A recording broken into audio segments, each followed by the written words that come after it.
I remember early in our recovery one time where Beth and I were having a conversation. I just challenged something that she said, and I think she would say I did in a kind way. And what's also true is she had a reaction to that.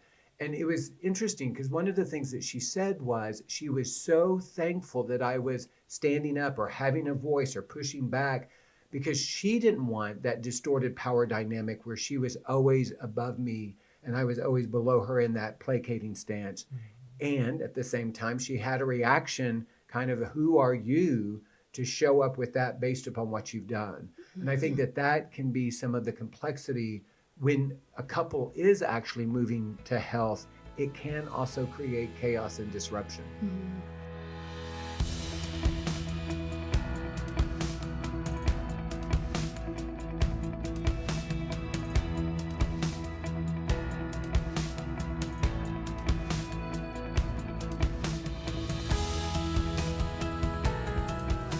Welcome to the Faithful and True podcast. We're happy to be back with you again today with our usual host, Dr. Greg Miller. How are you, Greg? I'm doing well. It's good to be here again. It's great to have you with us. I'm Randy Everett, your co-host. And once again today we have Debbie Laaser, Yes. Director of Faithful and True, and really one of our absolute favorite guests on the podcast, right?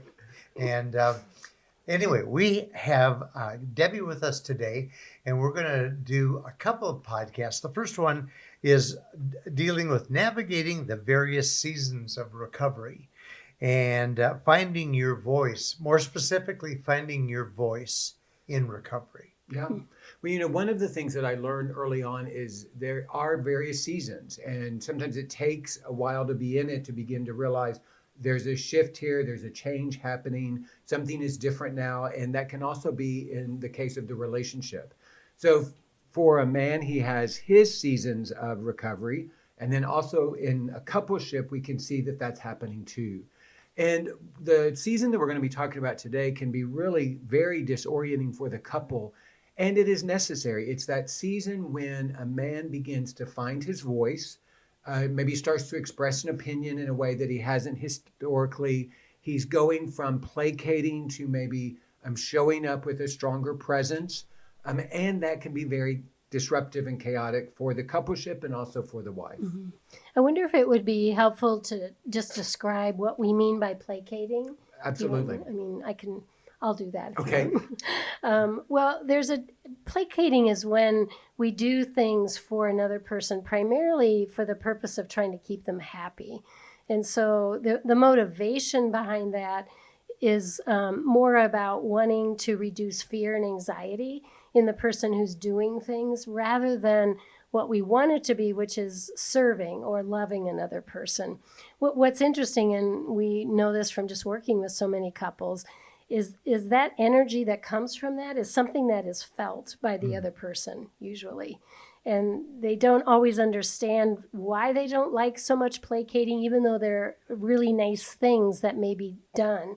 But I think the reason is because they long for it to be more authentic, right, and not about fear and trying to keep them pleased. Well, one of the images of placating is the pickpocket, where I'm trying to take something from you. I'm trying to get my safety. I'm trying to get the absence of my anxiety by you being okay with me. So it does seem as if I'm serving you, but the reality is it's my agenda of trying to create safety. And one of the things that I see in the men that I work with, there are those men who I would say are naturally people pleasers, and they would even identify. That's something that they're learning about themselves. They've learned somewhere in their family system or in their life that they can be safe or create the illusion of safety by placating or be people pleasing. And so they really are going to struggle with finding their voice and maybe showing up in their relationship. But another pattern that I see is when there's been so much hurt and chaos in a relationship, and I don't have a clear understanding of serving, I can, even if I've never historically placated before, I can begin to do that because I have seen that I've hurt my wife. I do want her to be in a better place. Selfishly, I would like for her not to be so angry at me. And so I start showing up in the placating way or the people-pleasing way, even if historically that's not been a part of who I am. And I think it's important to say this is not black and white. Right. That every time you do something nice for someone, that means you're a placater and you're not being authentic. That's not what we mean here. It's just that I think for our own self-growth and information, we want to figure out when that is what we're doing and when we're strictly serving someone because it's what we want to do. Right. And one of the indicators I think of placating is when I do something for somebody else, they don't respond the way that I anticipated, and therefore I have a reaction to that. What's true is sometimes I have an agenda and I may not be aware of it. And so I do something for my wife and I'm expecting her to say thank you or be nice or move towards me. She doesn't do any of those things. And then what I feel is anger or resentment or bitterness. Well, that's probably a good indication that it was placating.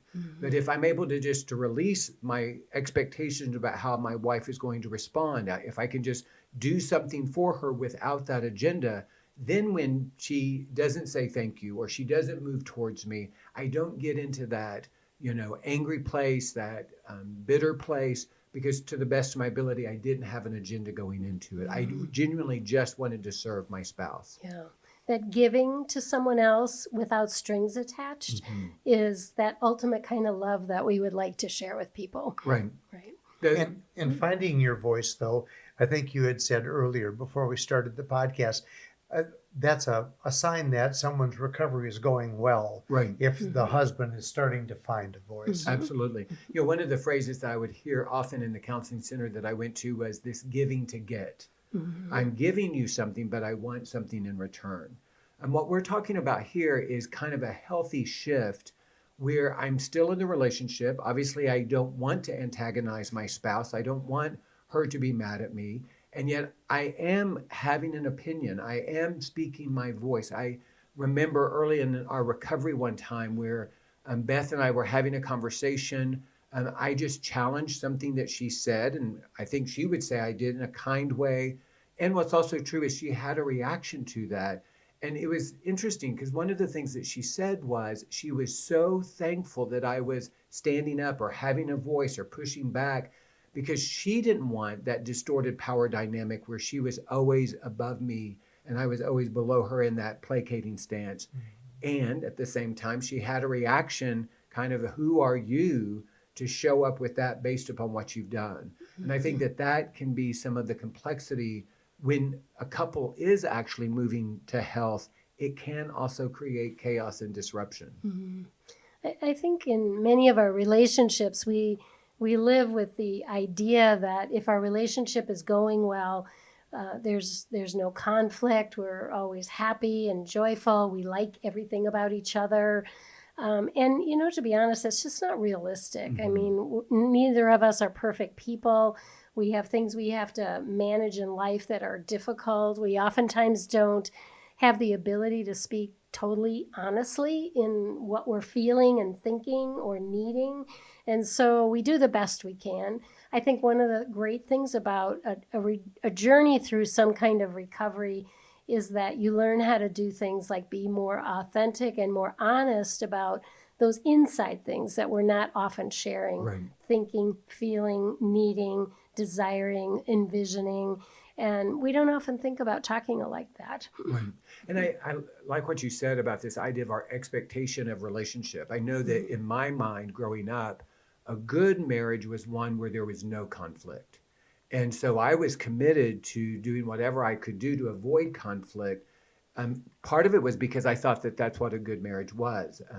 There was a freedom that came, I was introduced to Harville Hendricks and his wife, Hunt. Yes, I can't remember her first name June? either. Anyway, Hunt. Not June. I'm sorry, I'm not honoring her. But one of the things that they talked about is we marry that person that has the potential of triggering our deepest pain. And instead of that being a destructive thing, that can actually be a redemptive thing, because pain that is exposed can then be healed. And so now I have a new context of, I am supposed to show up and I am to be present, and that may create chaos and that may actually create some sort of disruption. And that doesn't mean we have a bad marriage. But I can tell you, I can still fall back into those old beliefs that I'm supposed to as a husband, make sure that Beth is happy. That means that we have a good marriage. So it is worth exploring, where do we learn things like that? Books or church or our own folks or whatever. But I think if somehow earlier on in our relationships we would learn how to be honest about things and speak in a way that is not hurtful to another, and I think that's possible, that's what we teach here, but how to talk about difficult things without some of those unsafe ways of doing that, blaming and shaming and, always and never statements and voices that are too loud or people that withdraw, all those kinds of things. If we could learn those things earlier on so that we could both be truthful in our marriages, I think we wouldn't go on then to start coping in ways that end up being more silently or without the other person knowing how we're coping with emotions we're not talking about. Right. And I think what's true is we're talking about entering into this new season. And in our case, working at Faithful and True, so the man who is the one who struggles with the addiction, who has betrayed his wife, is going to his groups, he's going to his therapy, he's learning to have a voice, he's kind of tuning into himself, he's trying to find boundaries in relationship, trying to have his yes and his no. And if especially that's not been the pattern in the relationship, it kind of can be very confusing to the spouse that now this guy that betrayed her is showing up in this way, and maybe she doesn't know how to respond, or it creates the chaos for her. Well, we talk about addiction as being defined as an emotional intimacy disorder. And I like to talk with wives about what that really means, because then their expectation perhaps of what they're going to start seeing and hearing will also change. If we know that a disorder about emotional intimacy is that there is a lack of sharing what's true about what I'm feeling, what I'm thinking, the story in our heads, as we talk about here, what I'm needing. If we're not doing that, then we have this disorder that someone doesn't really know me. And that's what we're trying to create in our relationships, is a broader knowing of who I am as a person, and for me to know you as a person, so that we're both working on those things. Right. Somewhere along the line, though, addictions come along and other coping actually come first before an addiction. And when we're coping, we're not sharing those things. That's one of the reasons we call it coping, is we're trying to exit or medicate things we don't want to talk about. And as we do that, then we slide into this life of being secretive, oftentimes, not being totally authentic with another person, maybe stuffing away those things that we don't like about someone else, because if we brought it up, it might create more conflict. And we start getting into this habit and this pattern in our relationship of really kind of living on the surface emotionally. I think actually it happens to both of us in some ways. We're just responding to it a little bit differently. That's what we want to try to help people heal from. Right. So when we start talking about authenticity or being truthful about what our needs are and what we're thinking and feeling, it does change the dynamic drastically in the relationship. And it can be hard, quite frankly. If someone didn't like something, the way you talked or whatever, for years in a marriage, and then all of a sudden they're being honest and say, well, I've never really liked this part about you, that's very hard to hear. Right. So we want to start gently, and maybe it's with just our emotions. I'm having a hard day, I'm really anxious. That might be something new. Right. And beginning to hear that our spouses have more emotions than just quiet or angry or whatever it is can be a new experience for a wife as well. Well, and again, you mentioned this, but it's that idea of kindness, that I'm going to speak the truth in a kind and loving way and not in a blaming way. So like talking about emotions, we have this pattern sometimes of saying, well, you made me feel. And that's not going to be helpful. It's me taking responsibility of my emotions and simply saying, I'm feeling anxious or I'm feeling angry. And I'm taking responsibility for them versus blaming my spouse for something that I'm feeling. They may have done something that triggered it, but it's my emotion and I'm responsible for it. And one of the things that we're working with husbands many times, and probably with wives, but it's that idea of healthy detachment. When there's enmeshment, I can't be safe if you're not happy or you're not content or you're not moving towards me. And so I moderate myself, adjust myself in order to get that from you. And so part of the deal is we're going to be in a healthy detachment where you get to be where you are and it doesn't define me. It doesn't become my value, my identity, my safety. And I can respond to that, but I don't have to manipulate you into a new place just to be safe. And I think for a lot of the men that we work with, that's really challenging to do that healthy detachment. And that's not apathy. You know, sometimes we can swing the pendulum to the apathy. I don't care. That's not what we're talking about. It's I do care, and I'm not going to be defined by how you respond to me. And I'm going to give you the space that you have the response that you need. One of the things I notice early on for wives who have been betrayed is that they notice when their husbands start having more emotions. And so the one that in particular tends to come up more often is anger. Whereas maybe before placating or avoiding conflict with people, this might be people at work, might be friends, might be the kids, and certainly her possibly. But when they start working on being authentic and not covering up those emotions, they show up more in the relationship. For a wife who hasn't seen that from their husband, she can start getting really concerned. Because some of it, and I think this is true for any of us who are trying to change something about ourselves, we tend to go from one end of the continuum all the way to the other as we're practicing. So if someone's been very silent about, say, how to express anger, when they start to work on it and they're letting it out, oftentimes it goes way over here to the other side, and it truly is scary, maybe unsafe for someone else. And that's where I think a wife sometimes meets that new emotion that's showing up. So on the one hand, to say, well, in some ways we're grateful to see it because we know it's honest. And in another way, it can be very scary. And so we need to then be authentic from her side about what is scary for her and what is her need in that. So again, it leads both of them to practice being honest about and having a voice, as we say, about what they're thinking, feeling, and needing. Yeah. What can also be true is a lot of the men that we work with would own that they've had a history of unhealthy anger in the relationship prior to beginning recovery. And so their temptation may be to just see the destructive nature of anger and try to contain that or shut it down. Go to this way. Yes, and swing the pendulum the other way. Mm-hmm. And to actually find that healthy, safe way. One of the principles that we teach at the workshop is that you can have emotions and others can be safe, and you can have emotions and you can be safe. But if you grew up around emotions that were unsafe, or you grew up in a home where there were no emotions, this is like learning a brand new language. But to learn, I can be angry and I can be safe and my spouse can be safe. But if it's historically been unsafe, that's not going to be an easy transition. That probably you're going to need some support as a couple to navigate that.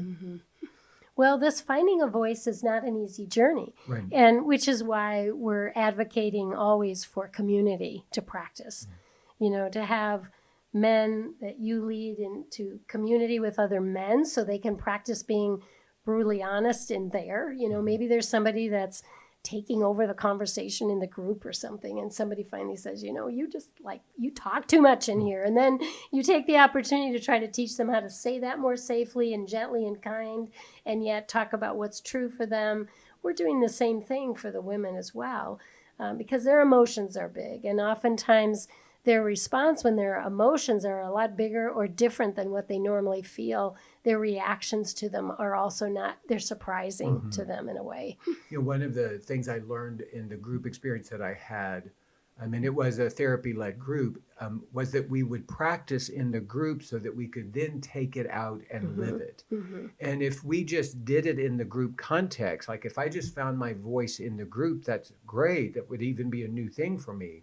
But ultimately, it's about finding my voice outside of the group in my relationships. We kind of talked about that emotion piece, but if I can offload some of the energy of my anxiety or my grief or my anger in the safety of my group, then when I show up in my relationship with it, it's not so intense. I've offloaded some of the additional energy that may be difficult for my spouse to receive. And it's actually a very loving thing to do, is to practice in my safe community so that when I show up in my relationship to the best of my ability, I am showing up as a wise man or a wise woman. I use the analogy. Speaking of analogies, I have a few too. But in my book, I talked about playing tennis, and I loved being on the tennis team when I was years ago. And what I loved really is the practicing of it more so than actually playing in matches with other people, because practicing was kind of like my time to be in my community with my own team, and we practiced shots, and the things we weren't doing well, we had other things that we could do to keep practicing and practicing and practicing. And then you start getting this feeling like I'm getting pretty good at that, you know, just like finding your voice in a group. And then we have to go play a match with a team we don't know at all. And then we really see how that plays out. You know, how am I taking my skills into a really tough situation to play with people at that kind of level of competition? It's a little bit like what happens when we take this stuff into our marriages. Right. Because the person we're married to is going to be the person who we have the most difficult time getting the closest to. And people always say, well, why is that so? And it really makes sense that, you know, as we're moving closer and closer in our relationship, ideally, if we're not safer in there with each other, our natural inclination is going to be to move away. And so we need to do a lot of practicing before we go in there, because otherwise we're tempted to go back to those old coping mechanisms, not be brutally honest in there, keep the conflict lower, because otherwise who knows what's going to happen in there.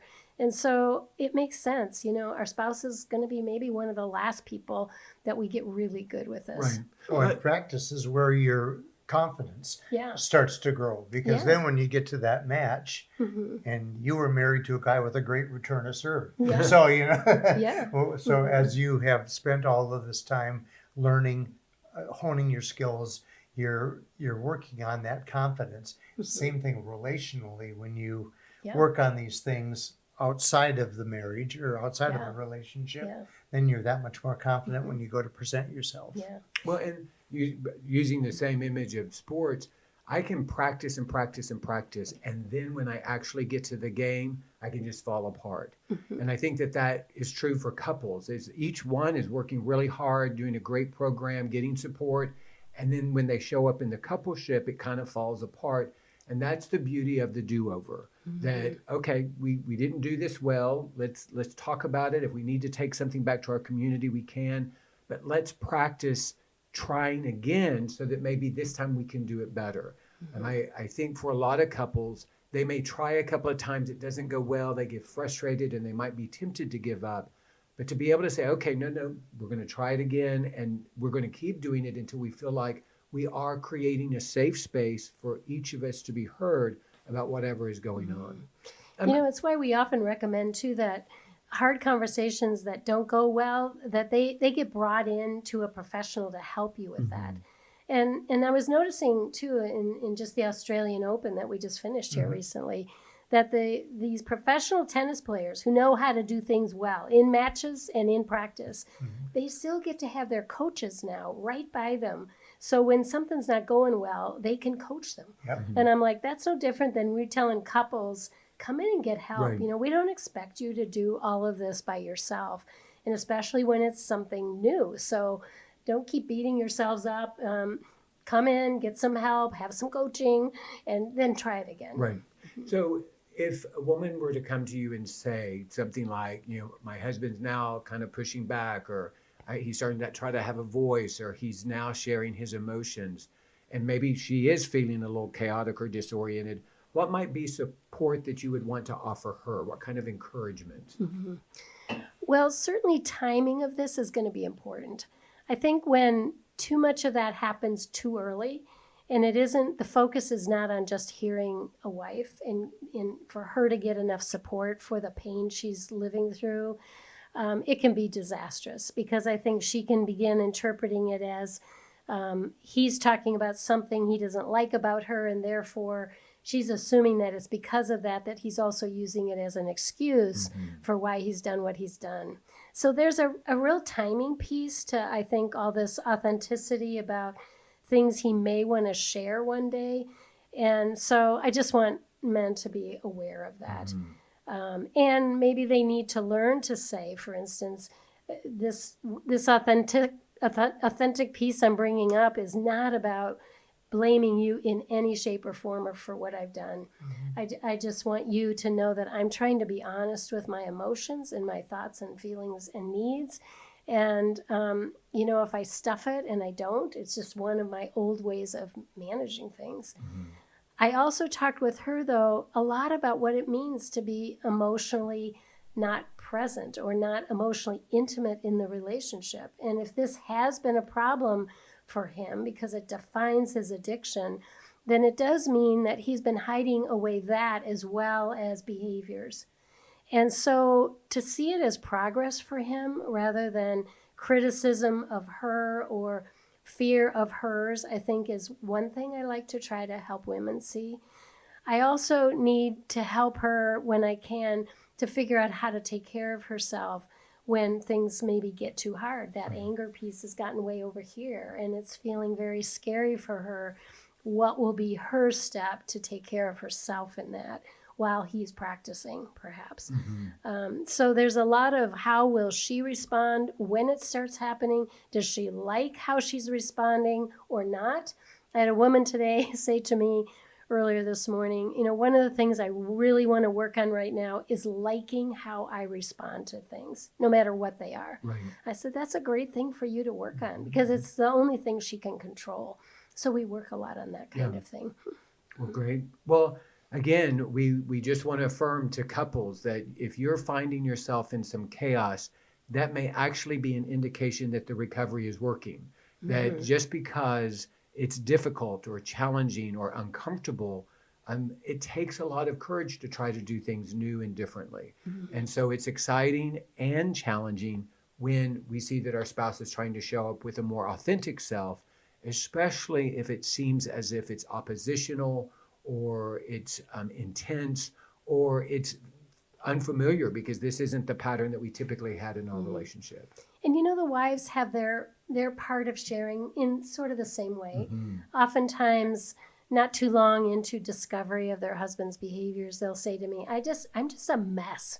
I'm all over the place. Like 1 minute I'm sort of happy, the next minute I'm raging mad. And they said, really, I am just a mess. And I usually tell them also that this is actually progress because they will have a ton of emotions as they're dealing with this kind of information and making changes and learning the truth about things. And I said, if you weren't a mess, you would be doing a ton of coping with some kind of behaviors or substances. Right. That's the only thing that would keep you even keel.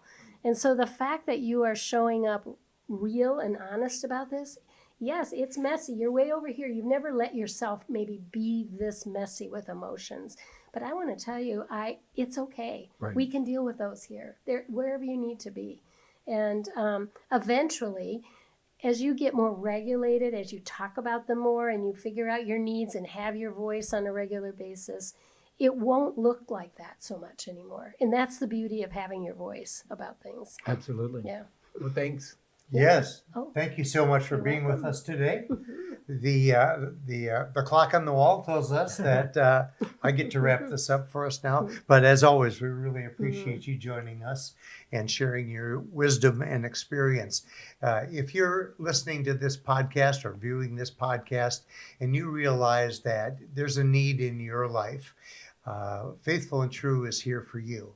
If you're a man that has finally come to the realization that you can't overcome the desires that you have, your battle with pornography or issues of unwanted sexual behaviors, it's what we're experienced and experts at. So visit faithfulandtrue.com where you'll find lots of resources. You'll find over 400 podcasts like this.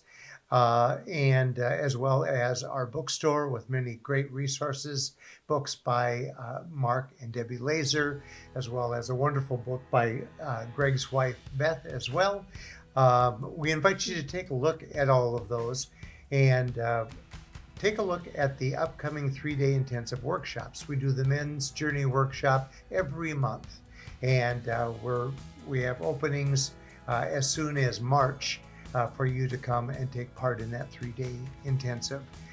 We have the women's workshop coming up in April? End of April. End of April, and we still have spots available there as well. So please take a look at faithfulandtrue.com. I think you'll find that there's lots of help available to you. Until then, we thank you for joining us. We hope that this coming week is a week that's filled with many blessings and with great vision.